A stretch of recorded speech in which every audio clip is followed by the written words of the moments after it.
நீங்கள் வழக்கமாக இப்போ நீதிமன்றமே சொல்லிச்சுல்ல 24 இது எதிர்க்கட்சிகள் குற்றச்சாட்டு 24 லாக்அப் டெத்து நடந்திருக்குன்னு. நீங்கள் இதிலெல்லாம் அவங்க என்ன சொல்கிறாங்க 5 தான் லாக்அப் டெத்துன்னு.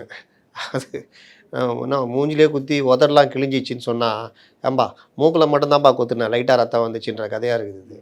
அப்போ 5னா 5க்கு முதல்வர் கூப்பிட்டு சாரி சொல்லியிருக்காரா இல்லை ஏதாவது பண்ணியிருக்காரா அப்படின்னா இதற்கு மட்டும் முதல்வர் கூப்பிட்டு சாரி சொல்கிற அளவுக்கு. ஆனால் நேற்று காலையில் அன்னைக்கு முந்தா நாள் காலையில் இந்த விவகாரம் வரும்பொழுது அரசுடைய எண்ணம் அரசுடைய செயல்பாடு எப்படி இருந்தது, மத்தியானத்துக்கு மேலே கோர்ட்டு அடுத்து அடிக்க ஆரம்பித்தோன்னே எப்படி மாறுச்சுன்றதை நம்ம வித்தியாசத்தை பார்க்கலாம்.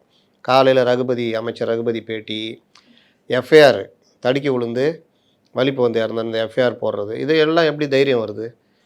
குற்றம் தான் நடந்துருச்சு.